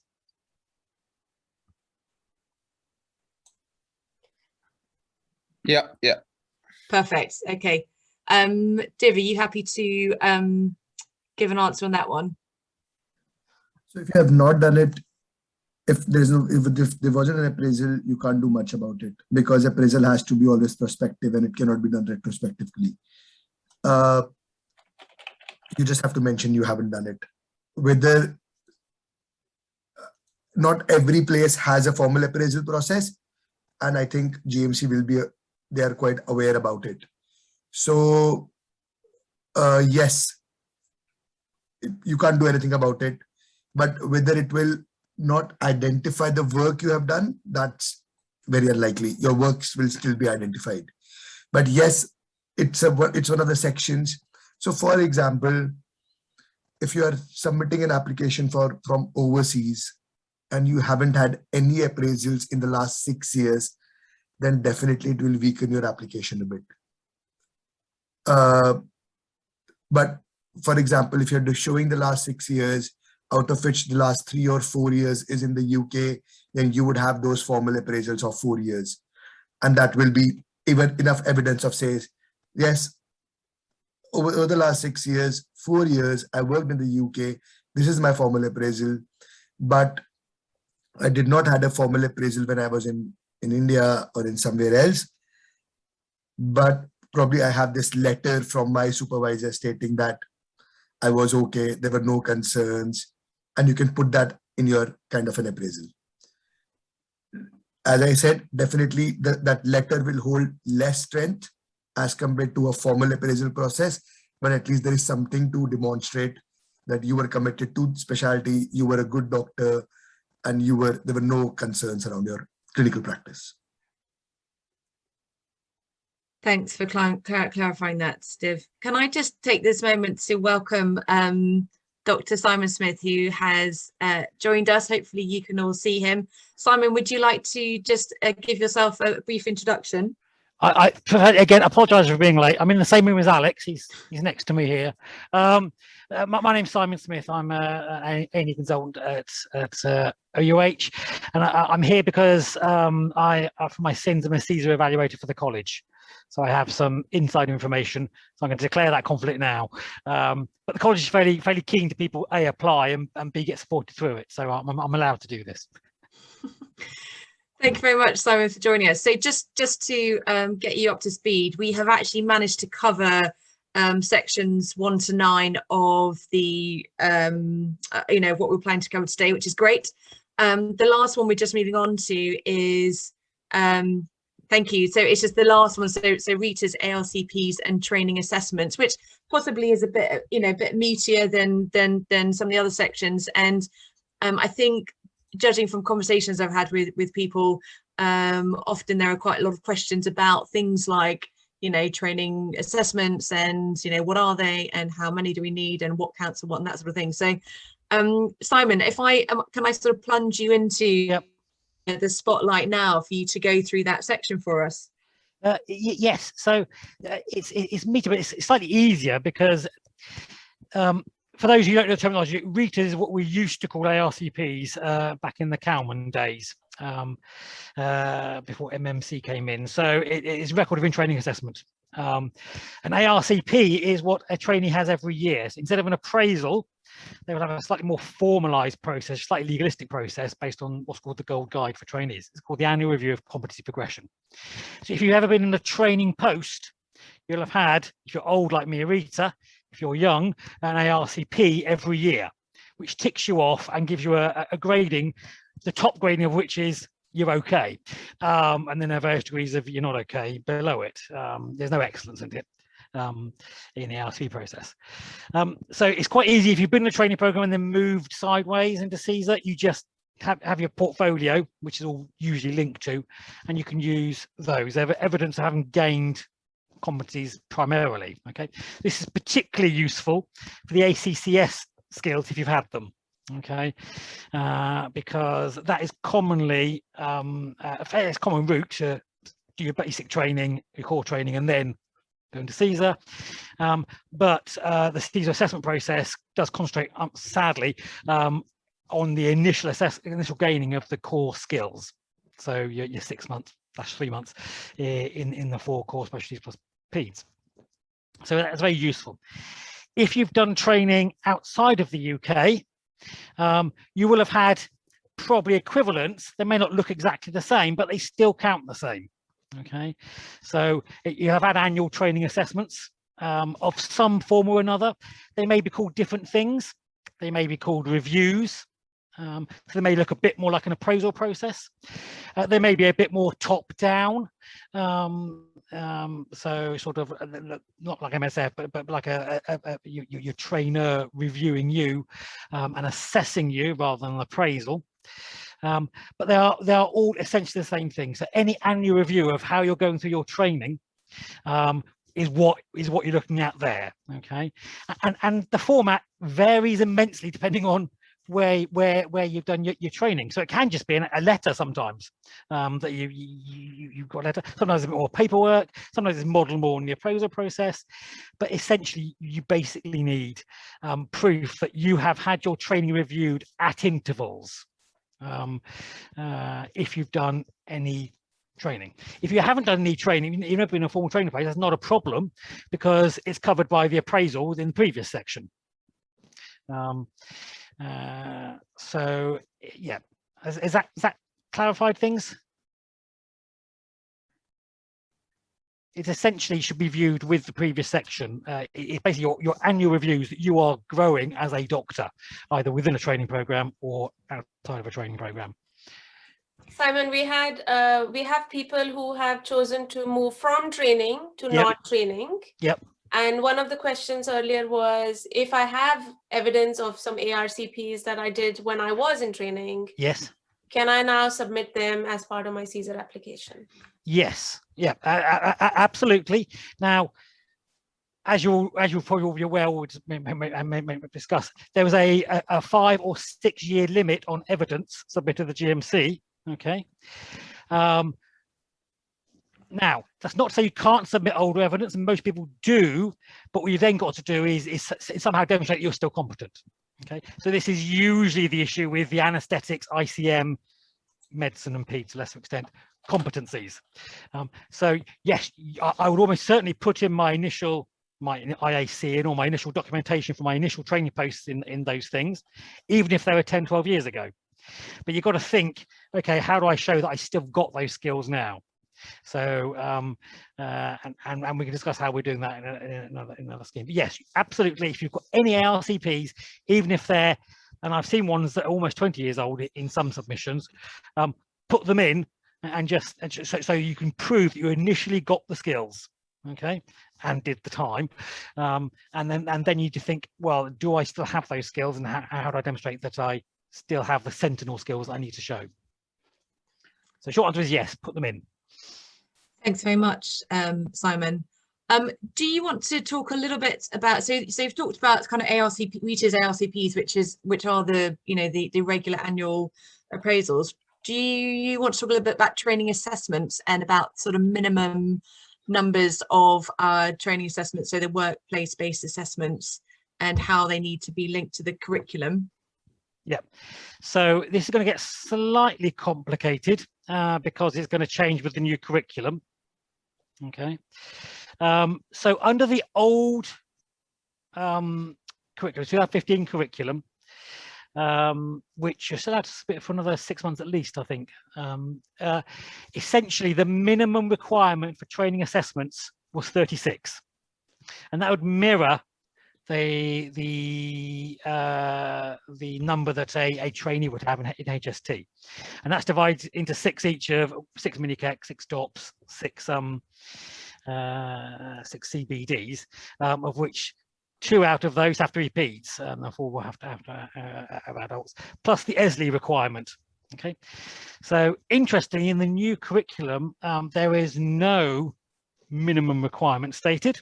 Okay, they are very specifically not giving you a number, but the ESLI requirement has increased. So the ESLI requirement in the SSG, the old SSG, which is about to change, so the old SSG said 6 ESLIs, 2 per year, okay, over 3 years, okay, which is the minimum requirement. Now, not everyone submits that number, okay, so what you should do is think about, well, what does the ESLI show? It's about non-technical skills. How else have I demonstrated it? So you need to bump up the evidence if you're not going to submit 6 ESLIs. Okay.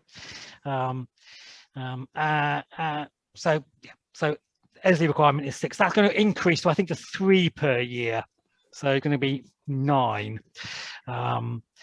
Is I think what the SSG says. So the ESLI will remain. The number of WBAs otherwise will not be specified. So it's 36 in 2015. It is a number which is unspecified for the new curriculum. So despite saying they're not going to have check boxes and tick boxes, the new curriculum essentially for the clinical SBAs, they're saying you must have a minimum of 4 pieces of evidence. Okay, ideally of which one would be a WBA. Okay, but the process of the new curriculum is very different. It's about ticking off boxes. It's about thinking about the weight of the evidence and the reflection, and how it's far more formative rather than summative, because the old curriculum is very much about summative assessments. Okay, the bottom line is the more the merrier, though. Okay, the more you submit, the less the CESR evaluator will look at them, to be honest. Okay, if you submit exactly 36, they'll look at them all. If you submit 100, they'll scroll through them.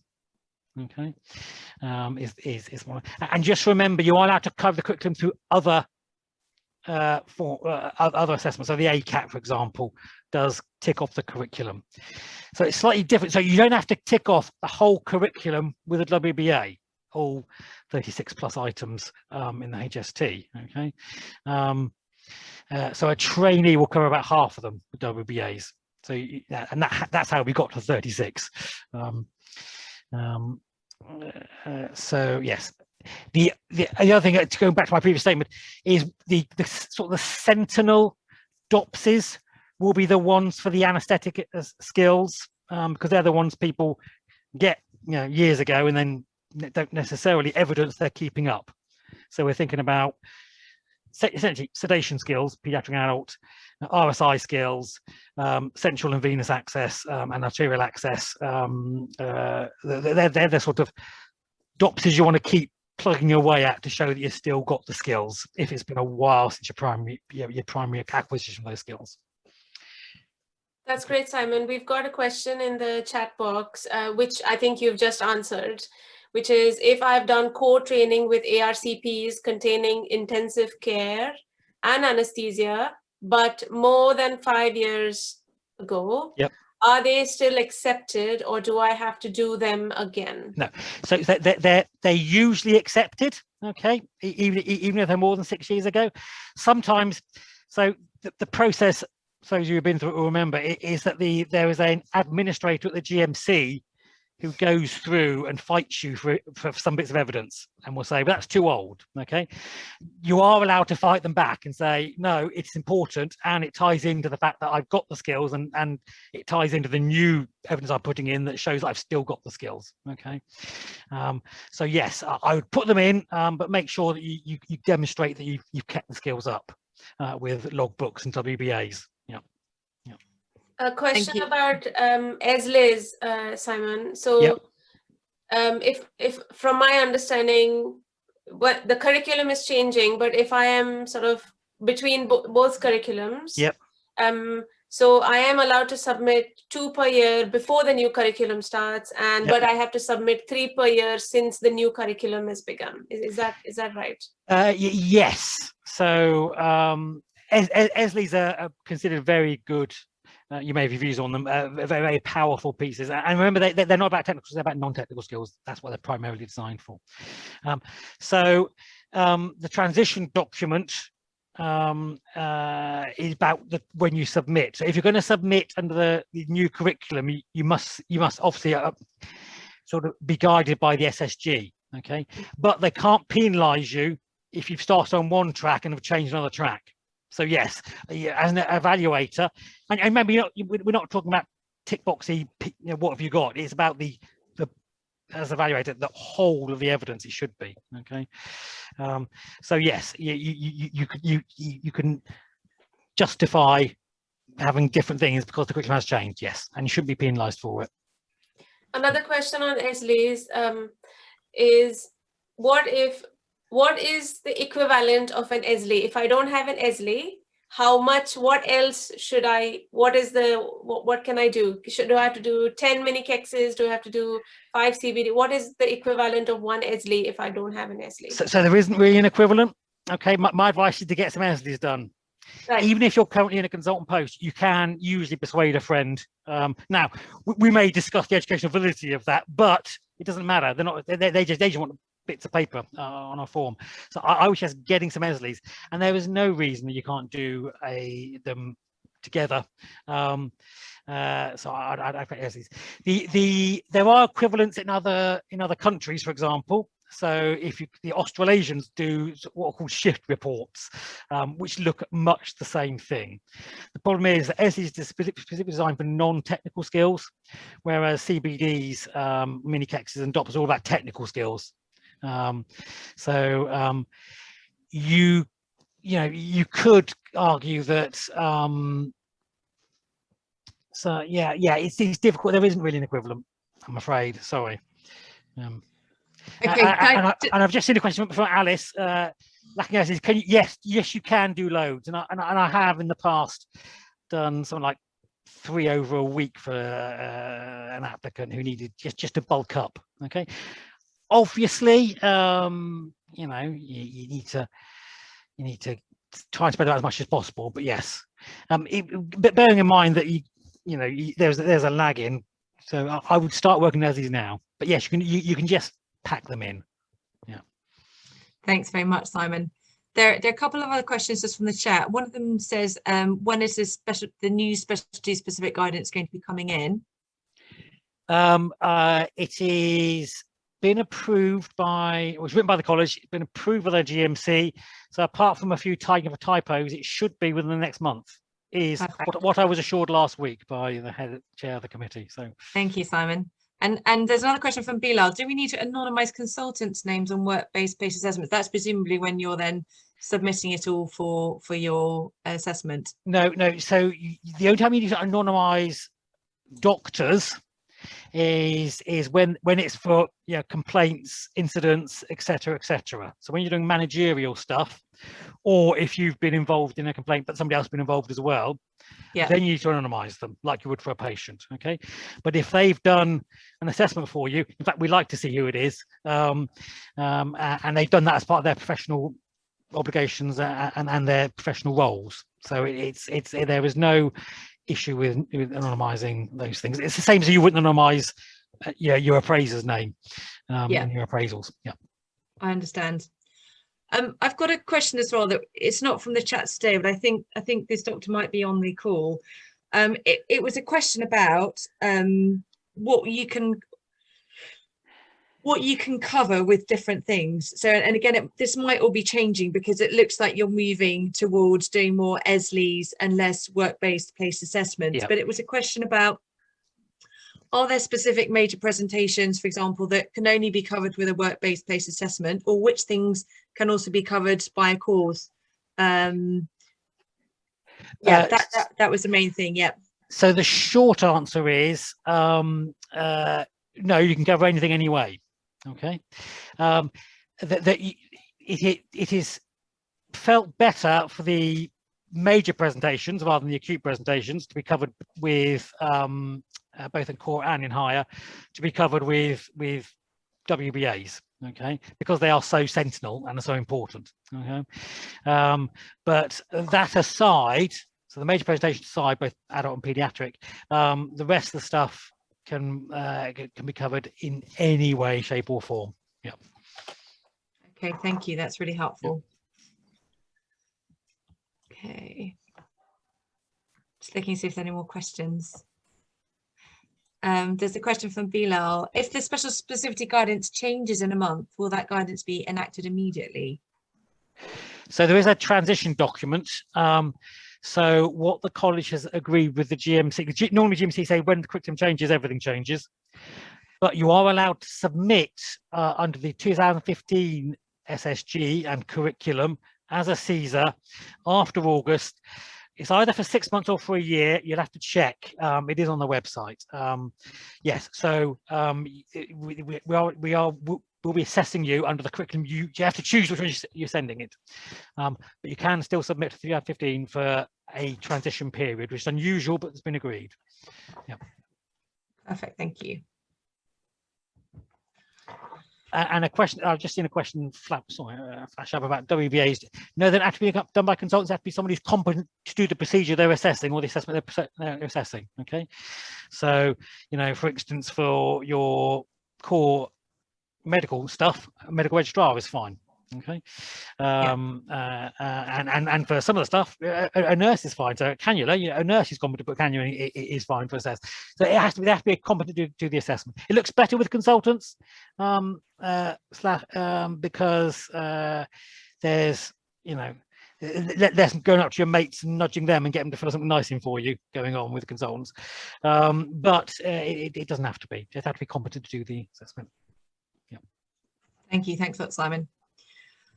So we are drawing towards the end of the webinar, and so I think we'll probably start to wrap up, but we have got a little bit of time. If anybody wants to come online, ask another question, pop it in the chat, or if any of our speakers from today would like to add anything as well. We've got a question here from Pan. Do you mean we can initiate the CESR submission process under 2015 for 6 months from August? Okay, yeah, my understanding, you have to check the website for this, is that you can initiate and submit, because there's often a lag between the two, for 6 months, and then we'll have to assess you under the one you've submitted for. Okay, it's mainly designed so there are people who started 2 or 3 years ago getting everything together, and it's to accelerate their process and to allow them to have an easy transition. We are reassured it should all translate fairly easily. And SSG doesn't, I've had a look at the SSG, it doesn't look massively different, but obviously conception is quite different. I'm also told that they will map across for you the portfolios into the new Kaizen system. But I would suggest downloading everything just in case on the end of July, just for security. You're mentioning that you're talking about them shifting the portfolio onto a different, yeah. Yes. So for anyone who's got their RChem portfolio all set up, storing all of their portfolio going back over the last 8 years or so, like mine is, there's a transition at the end of July. I've been reassured by RChem that they will all go across, but Simon, you seem to be suggesting that it might be worth us downloading everything before that, just in case. So you know me, I'm a technophobe. I trust nothing. So the other thing to say is that the NESC portfolio will be available for read only for some months anyway afterwards. So you can still download it actually from August. You can't add anything to it from August. Can I ask, does it automatically transfer all of the documents that are loaded in your personal library? That and the linking? The linking may not, because there's a new curriculum. And the linking is slightly different on Kaizen. But my understanding is that it will transfer everything you have. So all WBAs, all assessments, all meetings, all reflections, all personal library stuff. I am told it's all going to go across. Okay, thank you. But whether it will map as well as you want it to, and you can redo the mapping yourself, is another question. And the other thing to say is that there might be a delay till October for non-trainees mapping. I just heard some rumours. There's a bit of slippage, but there always is with these things. Okay, Priya, you've got a question. I was going to suggest that I put up the first 10 sections up on the screen again for everyone, and then if our expert speakers could tell us where the pitfalls are. So for each section, where are you likely to fail in your CESR application if you don't do something in that particular application? Just as an idea. We've got quite a few questions as well. Helen, if you want to take them first, and then we'll do the pitfalls right at the end. Yeah, so one person's just asked about links from above because they can't access them in the chat. What I want to say is that all of the resources that we've put on the chat, Oxford Emergency Medicine website on the CESR page, and I'll put that link in again for you. So that has linked to the GMC divider pack, to the specialty specific guidance, and all sorts of other things. There's a question about the next webinar. So yes, we have got a date for the next webinar. It's the 22nd of July, same time, and more information will be coming out about that. And there's another question about, so Jason, you've talked about, Jason, is that something you wanted to come online again and just have a chat with us now, or is that something you want to talk to somebody about at another time? I don't mind doing it on the chat, but I appreciate there may be a time issue, so it's entirely up to you guys. I'm just going to see if there's another any other questions first. Can't see anything. There was one here, sorry. Bilal, so final question. So Jason, I'll get back to you with that one. Bilal, final question. In a previous webinar, it suggested to have 2 work-based PACE assessments per major presentation, but from my understanding, just 4 of the adults and 2 pediatric major presentations, and 4 adult acute need to be covered by a CBD or a mini KEX. Yes, so that is true. The SSG says exactly that. Okay, and so you don't have to cover all the MPs by WBAs. So yeah, follow the SSG as the minimum. But as I said, it's always better to overdo these things rather than underdo them. And WBAs are slightly more regarded than other bits of evidence under the old curriculum, not under the new one. So more is always better. The other thing to say is that the minimum requirement is you have a piece of evidence against every curriculum item. Okay, if you have more, that's even better. Okay, and with you can multiple link, although try and limit that. But you can put things in more than one area. But you must have at least every piece of evidence over every curriculum under the old version, just so you've got something. Yeah. Thanks a lot, Simon. Okay, so I mean, we've got 10 minutes. I'm happy to chat with perhaps as well. That's fine. I'm happy for you to do that. If you wanted to, if there's something more personally you want to discuss at another date, we can always arrange that as well. But if you want to talk about your general situation, that might be useful for other people who are listening in as well.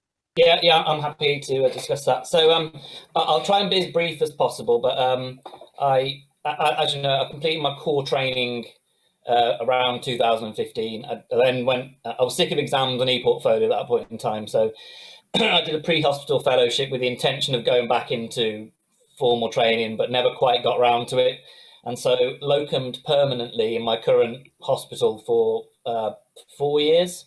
It was constantly on the road to the same place, and I joined my trust officially at the start of last year to pursue the CESR process. Now, unfortunately, and this is why these sort of forums are incredibly helpful, no one at my place really knew what the process involved, and so it was a bit of the blind leading the blind. And so what I essentially did for the entirety of the year is, and this goes to, unfortunately, my bosses as well, is that we naively thought that the document on the RCM website, the competency versus evidence form, basically a list of the curriculum equivalents, I suppose, was something that just needed to be gone through, get loads of workplace-based assessments based upon that, which is what I did. I'm talking close to 100, and that would probably be okay. Now, I had an ARCP a few weeks ago, and fairly I was rounded out for, well, you haven't followed this specially specific guidance, which, to be fair, I'd only found out about a week before the ARCP, which is a little bit disheartening. So my question really is, I suppose I've got a lot of the clinical evidence required, if not most of it already. I'm redoing anaesthetics and ITU. I'm going to be doing a rejig in my peds area as well at some point in the very near future. Although I've got most of the curriculum stuff signed off for that as well already. So my questions are based upon timeframes. Now, as Dr. Novak pointed out, I am a man on a mission. I want to get this sorted as soon as possible. And I want to know, how retrospective can I be with regards to appraisals? Because I did have appraisals done with my locum agency at the time, which I've got copies of. I'm finding it slightly difficult to phrase my question. So you say I need 5 years worth of appraisals. Can I just have the retrospective appraisals for a couple of years going backwards and then a few going forwards as I've now officially started the process with all the other evidence gathered as well? Or do I need to literally start from when I started getting appraised in my locum agency and providing evidence for every year that I did that, as I would now? If that, I'm really sorry, I can't phrase the question very well, if that makes sense. So Simon Smith here. Just to clarify, if you've had appraisals every year and you've got copies of them, yeah, that's all you need. Okay. And if you have sort of assessments going forward, you're required to have an appraisal. You can submit the ones you've got, up to the 5 years from before you submit. Yeah, you must have 5 from the before you submit, but absolutely, the ones you did for the locum agency count, same as they would if you were a GP or training in another specialty. They all count. Yeah. Sorry, Jason, can I ask you something? Yeah, sure. So for how long have you been registered with the GMC? Oh, since 2008. Okay, so you would have multiple revalidation letters? Yes. So you would have one in 2013, one in 2018. My formal revalidation was delayed for a couple of years for some reason. So as far as I can remember, the last official revalidation I did was a couple of years ago with the agency. So if you have a revalidation letter and you have yearly appraisals done by your locum agency or your trust, that is more than enough as your appraisals. You do not need to, I think Simon will rectify it, but what I believe is you do not need to go and do any more retrospective appraisals if you had appraisals done by either a locum agency or either your trust, and that has been accepted by the GMC because that's how they have provided you with the revalidation letter. Yeah. Am I correct, Simon? If you're correct. It's an annual requirement to be a doctor. So if you've got some, that's fine. And you will have had, when you revalidated, they will have checked that you've had appraisals to their standard. Now that may have been ARCPs rather than appraisals going backwards, but it's fine. So it sounds like if you have annual appraisals, no matter who does them, as long as you have GMC approved annual appraisals, that's fine. Yeah, that's right. So I've got one more other question, if that's okay. It's only a brief one. I've heard sort of mutterings of other people that have gone through the process that they literally went through several years for MSS. I don't know if you're familiar with that system, for kicking on patients in A&E. They've gone through several years worth of their own MSS records, gone through each of their patients and linked every patient contact with a curriculum item to show length and breadth of the curriculum. I don't know specifically how detailed they went in for each patient. So, for example, if they saw a chest pain, did they write a brief summary, what they did, etc., etc. But I know they did something linking their patient contacts to the curriculum over the course of several years, which is, of course, several thousand patient contacts. Is that something that is recommended for the CESR process? No. So you probably discussed this in the so there's a linking every single patient because they're not formative is not advisable. Right. Okay.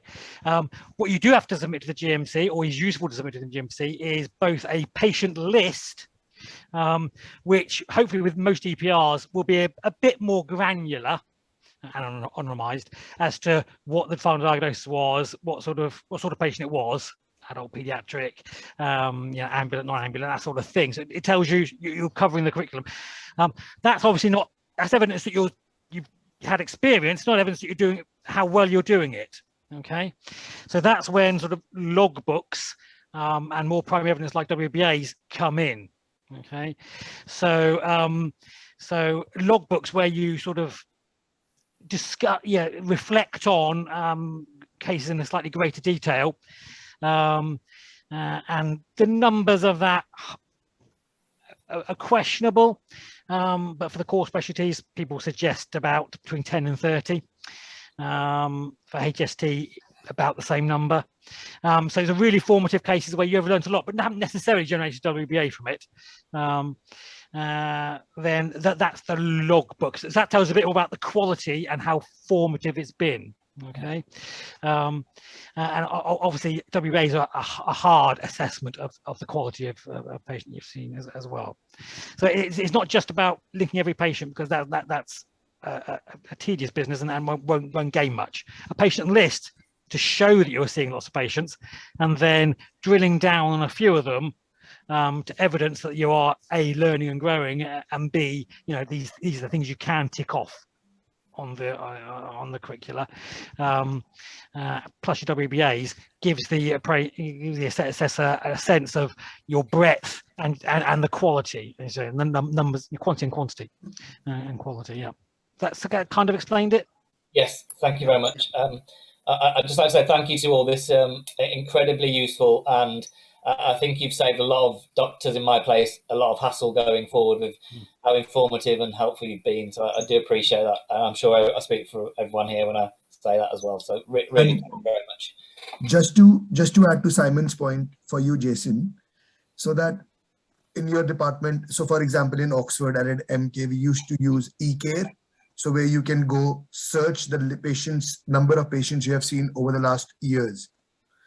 And just make sure when you're putting that as an evidence, it's a good mix of majors, minors, RISAs.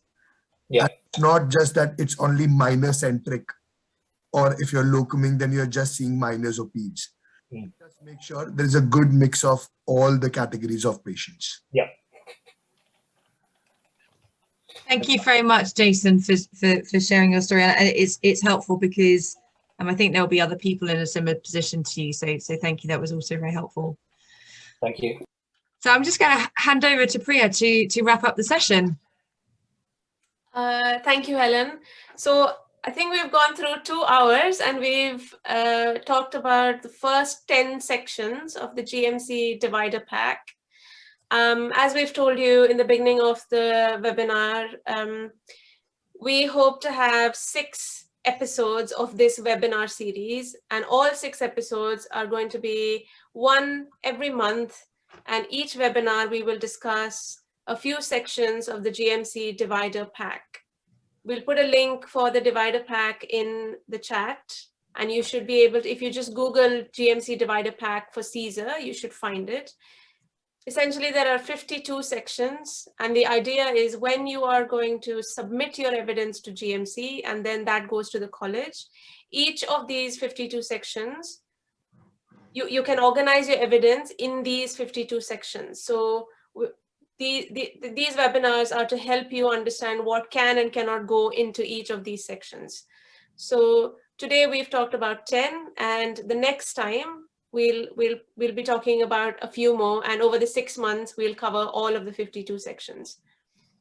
I would like to thank all of our expert consultants and experts in CESRs today who've joined us and given us their time and their expertise. So Divyansh, thank you for joining us. You are working now at Milton Keynes, and you are the co-clinical lead and trauma lead and research lead, and you're doing such great things there. So thank you for your time and coming and helping us, give all of this information to people who are trying to get CESR done. Alex, I think he had another meeting, he had to go. Alex Novak is one of our consultants at Oxford, and he has, I think, the record for getting his CESR process done the fastest in our department. So thanks to Alex for coming. and he is incredibly supportive for so many of us who've gone through after him. And Simon, thank you so much for your time. You are, I don't know, you've single-handedly created so many of us non-trainees and helped us and guide us, and you can't blame me for that. Brought us to where we are. So I have so much gratitude for everything that you do for all of us. Thank you for your time and coming and teaching us on this very important topic.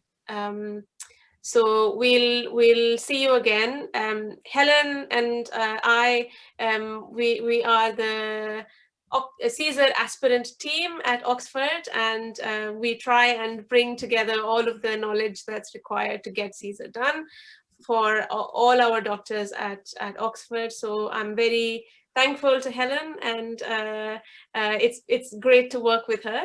So please note the date for our next webinar. It is the 22nd of July at 10 a.m. If you follow us on Facebook or Twitter, or follow us on our website calendar, or are already on our WhatsApp group, then the link for joining the next meeting will be posted there.